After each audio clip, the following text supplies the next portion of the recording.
15 अगस्त 2026 को ध्यान में रखी आज EPS 95 पेंशन अपडेट सबुठार जरूरी कथा होची 7500 प्लस डीए एपर्यंत सरकारी भाव मंजूर होना। अगस्ट 5 रे EPS 95 आलिगेशन व नेशनल आलिगेशन कमिटी पक्षर 7500 प्लस डीए दाबी को नहीं प्रदर्शन होता रिपोर्ट आसी। आउ एक गुरुत्वपूर्ण कथा होची मे 2026 रे 7500 पेंशन लागू होईगला बोली जो वायरल नोटिफिकेशन चली ताहा EPFO ताहाकू नकली बोली स्पष्ट करिथिला।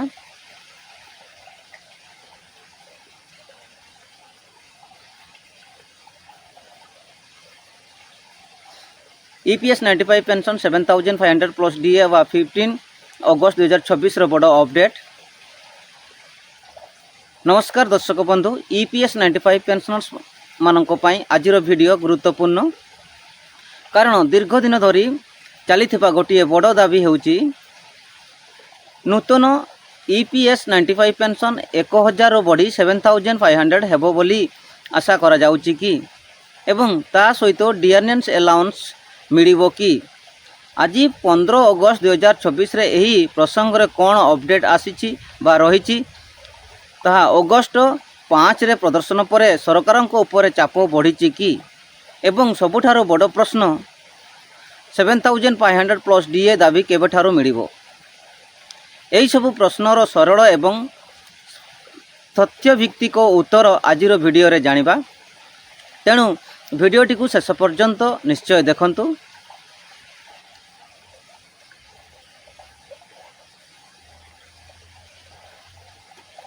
दर्शक बंधु, प्रथमे सबुठारो जरूरी कथा स्पष्ट कर दउची अगस्ट 15 2026 पर्यंत 7500 प्लस डीए पेंशन लागू होईची बोली कोनोसी आधिकारिक सरकारी मंजूरी बा मंजूरी मिली नाही। वर्तमान EPS 95 नूतन पेंशन 1000 रही 7500 प्लस डीए होची पेंशनर्स को दीर्घ दिन दाबी। तेणु सोशल मीडिया रे जदि कहीं कहउचंती सरकार 7500 प्लस मंजूर कर देइछंती किंबा आसंता मासरु समस्त को खाता को 7500 प्लस डीए आसीबो, तेबे एभली दाबी को आधिकारिक नोटिफिकेशन न आसीबा पर्यंत विश्वास करंतु नाही। 7500 दाबी काहेकि EPS 95 पेंशनर्स मानक पक्षर दीर्घ दिन धरी दाबी करा जाउची जे वर्तमान 1000 नूतन पेंशन वर्तमान महंगाई अनुसार पर्याप्त नुहे। तेणु पेंशनर्स मानकर पक्षर 7500 प्लस नूतन पेंशन प्लस डीए दाबी करा जाउची। यह केवल गोटे छोट दाबी नुहे, विभिन्न समय पेंशनर्स संगठन माने कर्मचारी संगठन और जनप्रतिनिधि पक्षर मध्य नूतन EPS पेंशन बढ़ावा दाबी होई आसुअछि। सरकारी रेकर्ड्स मध्य एही दाबी गुड़िक आसीथिबा कथा उल्लेख होईछि। अगस्ट 5 रे कोन हैला एबे आसंतु अगस्ट मासर सबुठारो बड़ घटना को आसीबा। 5 अगस्ट 2026 रे EPS 95 नेशनल आलिगेशन कमिटी पक्षर 7500 प्लस नूतन पेंशन दाबी को प्रदर्शन होइथिबा खबर आसीछि। पेंशनर्स मानकर मुख्य दाबी थिला नूतन पेंशन बढ़ा जाऊ, पेंशनर्स पक्षर सुरक्षा बढ़ा जाऊ एवं 7500 सहित डीए दिया जाऊ। यह देखा जाउची जे दाबीटी एबे मध्य सक्रिय रही। सरकार वर्तमान अवस्था कौन एठारे आमको टिके सतर्क रहिबाकू पड़िबो, कारण दाबी हेबा सह सरकारी मंजूरी हेबा एही दुईटी अलगा कथा। संप्रति रिपोर्ट अनुसार 1000 रु 7500 को बढ़ाइबा नहीं सरकार पक्षर अंतिम मंजूरी घोषणा होई नाही, अर्थात दाबी चली आंदोलन चली चाप रही किंतु अंतिम अधिकारी निष्पत्ति आसी नाही। यह हेउची आजिर सबुठारो सत्य बा बड़ सत्य। 7500 नोटिफिकेशन रु समाधान बा सावधान किछि मास पूर्व सोशल मीडिया रे गोटे चिठी भाइराल होइथिला। ସେଥିରେ ଦାବି କରାଯାଇଥିଲା ଯେ EPS 95 ନୂତନ ପେନ୍ସନ୍ 7500 ହୋଇଗଲା। କିନ୍ତୁ EPFO ବା ଏମ୍ପ୍ଲୟ ପ୍ରୋଭିଡେଣ୍ଟ ଫଣ୍ଡ ଅର୍ଗାନାଇଜେସନ୍ ସ୍ପଷ୍ଟ କରିଥିଲା ଯେ ସେହି ନୋଟିଫିକେସନ୍ ନକଲି। ତେଣୁ ଆପଣମାନେ ହ୍ୱାଟ୍ସଆପ୍, ଫେସବୁକ୍ କିମ୍ବା ୟୁଟ୍ୟୁବରେ ଏଭଳି ଖବର ଦେଖିଲେ ପ୍ରଥମେ ଆଧିକାରିକ ସୂତ୍ର ଯାଞ୍ଚ କରନ୍ତୁ।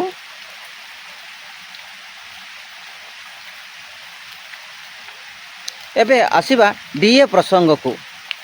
EPS 95 ପେନ୍ସନର୍ସଙ୍କ ଦାବିର ଏକ ମୁଖ୍ୟ ଅଂଶ ହେଉଛି 7500 ମିନିମମ୍ ପେନ୍ସନ୍ ପ୍ଲସ୍ DA ବା ଡିଆର୍ନେନ୍ସ ଆଲାଉନ୍ସ। କିନ୍ତୁ ଏହାକୁ ମଧ୍ୟ ଆଧିକାରିକ ଭାବେ ଲାଗୁ କରାଯାଇ ନାହିଁ।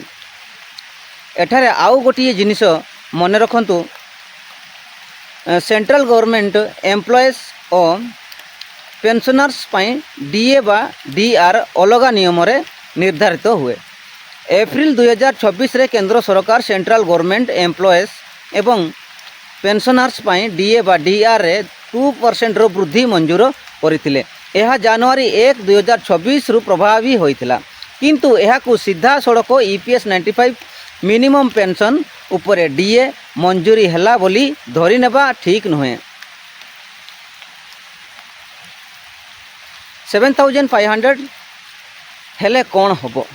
ଧରନ୍ତୁ ଭବିଷ୍ୟତରେ ସରକାର 7500 ମିନିମମ୍ ପେନ୍ସନ୍ ମଞ୍ଜୁର କରନ୍ତି, ତେବେ ଯେଉଁ ପେନ୍ସନର୍ସ ବର୍ତ୍ତମାନ 1000 ମିନିମମ୍ ପେନ୍ସନ୍ ପାଉଛନ୍ତି ସେମାନଙ୍କର ପାଇଁ ଏହା ବହୁତ ବଡ଼ ପରିବର୍ତ୍ତନ ହେବ।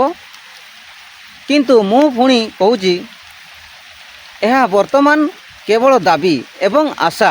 ଏହାକୁ ନିଶ୍ଚିତ ଭାବେ ଲାଗୁ ହୋଇଗଲା ବୋଲି କହିବା ଠିକ୍ ନୁହେଁ। ପେନ୍ସନର୍ଙ୍କ ପାଇଁ ଆଗକୁ କ'ଣ ହେବ? EPS 95 ପେନ୍ସନର୍ସ ଏବଂ ସଂଗଠନଗୁଡ଼ିକ ଯଦି ଦାବି ଜାରି ରଖନ୍ତି, ତେବେ ସରକାର ଉପରେ ଆଲୋଚନା ଓ ନିଷ୍ପତ୍ତି ପାଇଁ ଚାପ ରହିପାରେ। 2026ରେ ମଧ୍ୟ ନ୍ୟୁନତମ EPS ପେନ୍ସନ୍ ବଢ଼ାଇବା ପାଇଁ ପ୍ରସଙ୍ଗ ନେଇ ଆଲୋଚନା ଚାଲିଥିବା ଦେଖାଯାଉଛି। ଏପରିକି ଏମେଣ୍ଟଲି ସାଡେନ୍ କମିଟି ମଧ୍ୟ 1000 ମିନିମମ୍ ପେନ୍ସନ୍କୁ ମୌଳିକ ଆବଶ୍ୟକତା ପାଇଁ ଅପର୍ଯ୍ୟାପ୍ତ ବୋଲି ମତ ଦେଇଛନ୍ତି। ପେନ୍ସନ୍ ବୃଦ୍ଧିର ଆବଶ୍ୟକତା ଉଠାଇଥିଲେ। ତେଣୁ ଏହି ବିଷୟଟି ଆଗକୁ ମଧ୍ୟ ଚର୍ଚ୍ଚାରେ ରହିବାର ସମ୍ଭାବନା ଅଛି। ଆଜି 5ଟି ମୁଖ୍ୟ ପଏଣ୍ଟ ହେଉଛି, ତେବେ ଆଜିର ସମ୍ପୂର୍ଣ୍ଣ ଅପଡ଼େଟ୍ ବା 5ଟି ପଏଣ୍ଟରେ ବୁଝି ନିଅନ୍ତୁ। ପ୍ରଥମ ହେଉଛି EPS 95ର ବର୍ତ୍ତମାନ ମିନିମମ୍ ପେନ୍ସନ୍ 1000। ଦ୍ୱିତୀୟ ହେଉଛି ଆପଣଙ୍କର 7500 ପ୍ଲସ୍ DA ହେଉଛି ପେନ୍ସନର୍ସଙ୍କ ମୁଖ୍ୟ ଦାବି। ତୃତୀୟ ହେଉଛି ଅଗଷ୍ଟ 5ରେ 7500 ଦାବିକୁ ନେଇ ପ୍ରଦର୍ଶନ ହୋଇଥିଲା, ରିପୋର୍ଟ ଆସିଛି। ଚତୁର୍ଥ ହେଉଛି 15 ଅଗଷ୍ଟ 2024 ପର୍ଯ୍ୟନ୍ତ 7500 ପ୍ଲସ୍ DA ଲାଗୁ ହୋଇଛି ବୋଲି ଅନ୍ତିମ ସରକାରୀ ଘୋଷଣା ନାହିଁ। ପଞ୍ଚମ ହେଉଛି ସୋସିଆଲ ମିଡ଼ିଆରେ ଭାଇରାଲ ଫେକ୍ ନୋଟିଫିକେସନ୍ରୁ ସାବଧାନ ରୁହନ୍ତୁ।